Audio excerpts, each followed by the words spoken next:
Hey everyone, my name's Melissa Strange and welcome to another episode of For the Love of Drag. Today we're going to be talking about RuPaul's Drag Race All-Stars Season 2, episode number 3, also known as HERstory of the World, or the baddest bitches in HERstory. So to celebrate this episode, I thought I would wear one of the baddest bitches in RuPaul's Drag Race HERstory on my t-shirt today. This episode starts off with after Tatiana's elimination, where Katya reveals that had she won the lip sync, she also would have sent home Tatiana. The queens are discussing what kept Roxy there versus Tatiana, and basically the verdict is both Roxy and Tatiana's snatch games sucked.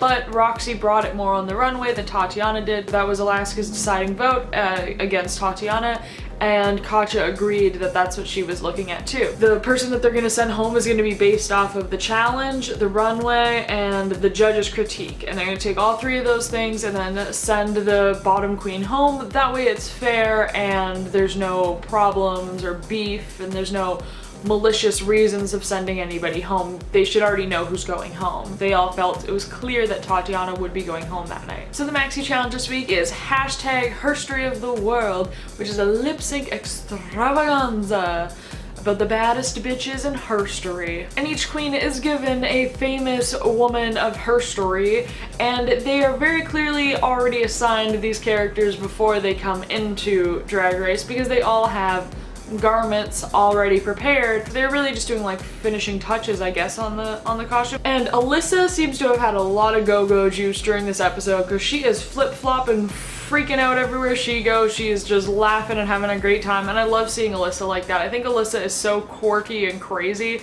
that to see her all excited and having fun and shooting her, what was it, like a rhinestone gun thing in the air, just being silly and with that giant hair, it was hilarious. But when they cut to the diary room-esque nonsense, Fifi is throwing shade towards Alyssa. Every time that Fifi is in the workroom or in the diary room thing, there is this villainesque music playing behind her, so I feel like we're almost being brainwashed to feel like Fifi's being a little bit bad this season again, but at the same time, I feel like you did say that stuff. Like, it came out of your mouth, and so you did say these things, and I don't know if she's denying and being like, oh, the edit is bad, but girl, clearly you're saying some things you think you would have learned the first time around and maybe keep your mouth shut a little bit, but I guess not. And it's time for the choreo, and everyone's doing a pretty good job. Ginger is like kind of struggling only a little bit because she's concerned that the size of her dress is maybe going to hinder her performance. And then Alyssa's killing it, but Alyssa's a dancer. Detox was like kind of not getting that it's supposed to be a little bit funnier than she was doing, I think.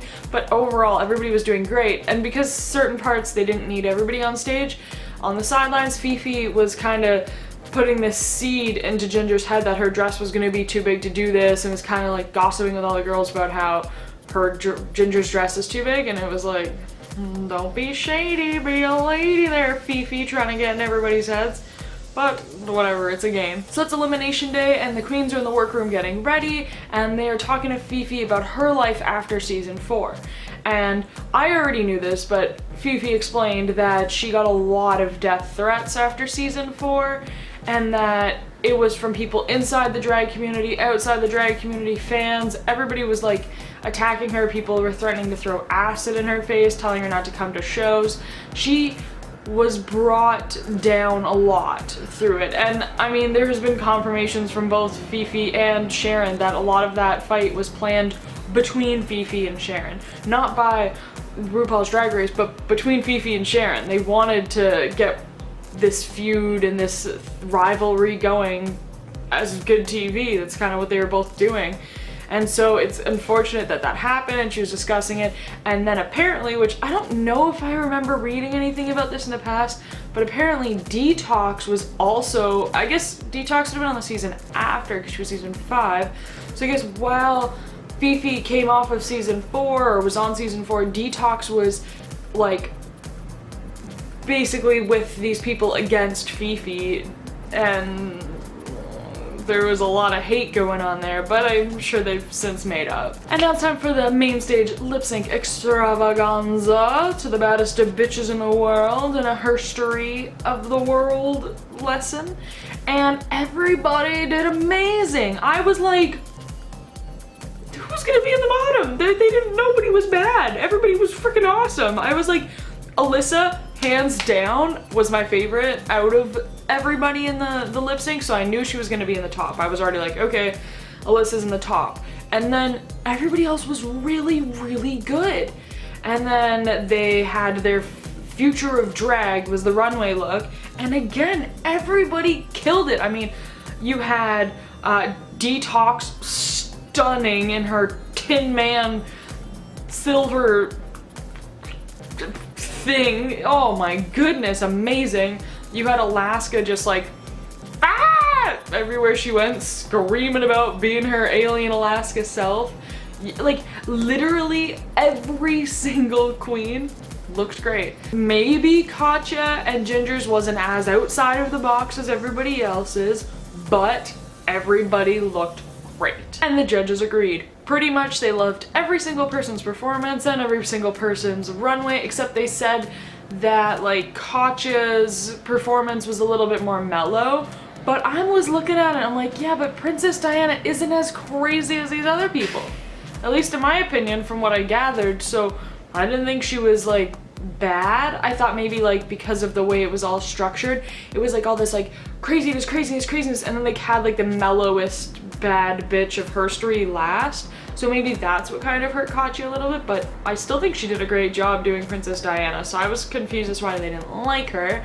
I could see maybe why they thought that her runway wasn't as good. I mean, when you're comparing her runway with somebody like Detox's or Alaska's even, or Roxy, Alyssa even, like you compare all of these queens to like Ginger and Katya, they definitely had the lowest runway. So Detox and Alyssa win this week and will be lip syncing for their legacy for the $10,000 and to eliminate one of their fellow sister queens. The bottom queens this week are Katya and Ginger, and I'm like, you kind of saw it coming based on the fact that everybody was really good and they were the only two with a little bit of negative critique, but at the same time, like, who are they gonna send home? You have Ginger, who was safe the first 2 weeks, and then this week she like was told that she's a superstar and should be on Broadway, and like this kind of gig is like Ginger's thing, except singing live, I guess, also on top of that. But like this was like Ginger's kind of thing.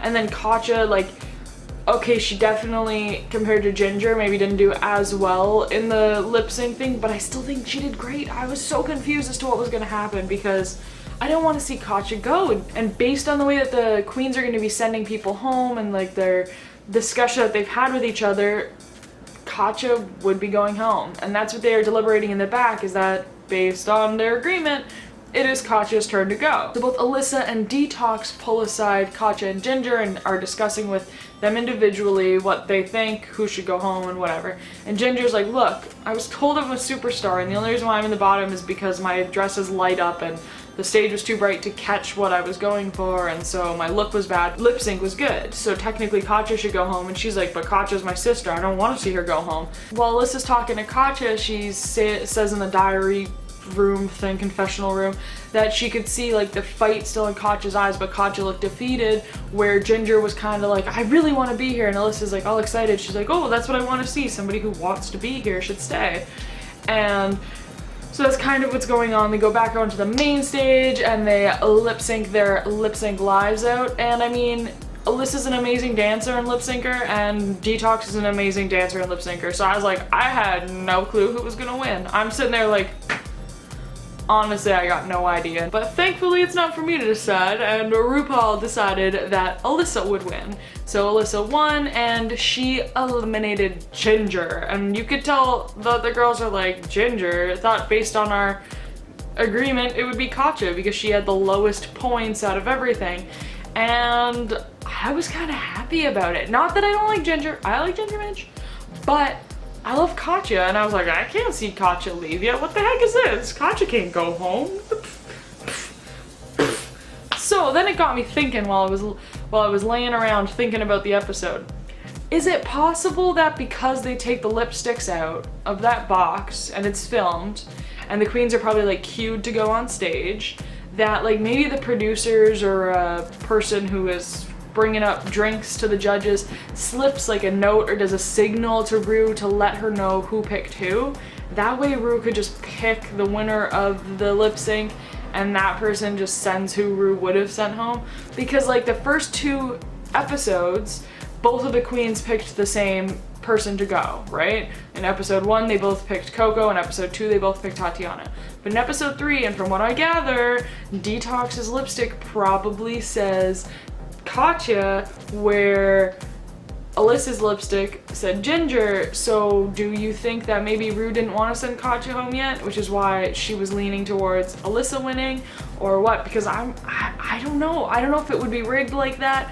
I hope it wasn't, because that's not fair, but I'm kind of curious. Let me know in the comments what you think about that. Speaking of comments, don't forget to leave one below, because every week at the end of my episodes of For the Love of Drag, I discuss a comment that was left on my previous video with all y'all. And this week's comment comes from Mr. Christopher M. And Mr. Christopher M says, I'm a person of 2 minds. As a person removed from the fandom, I think Adore should take care of herself.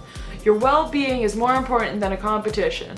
Having said that, as a fan, I was disappointed. Just like Ru said, she was doing the opposite of embracing her newfound confidence. Still love all of the girls, though, no matter what. And I totally agree with you, and I feel like that is how I kind of got over the fact that Adore had to leave, was that I was like, look, it was her own mental health. Like, everybody has those days where they're like, I need to remove myself from the situation because it's not good for my mental health. I watched the Periscope that Adore Danny did, and like listening to everything that he had to say about the situation and how he felt, it really did bring more information and shed more light on the whole situation. And I'm like over it now. I'm like, you know what, he did what he had to do. I'm sad that Adore wasn't competing farther, because I think Adore could have made it really far in this competition, but at the same time, Adore came in, did what she had to do. We've all been talking about her anyways for the past damn 3 episodes now.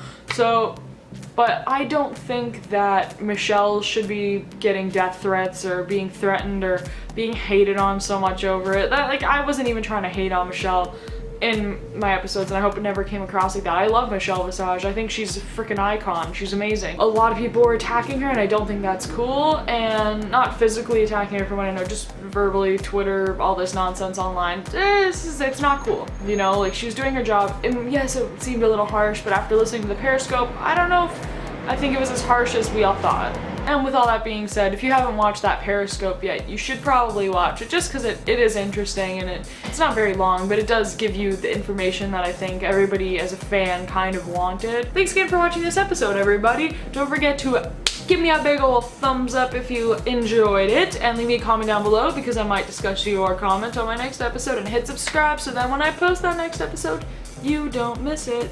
Once again, everyone, my name is Melissa Strange, and until next time, stay strange.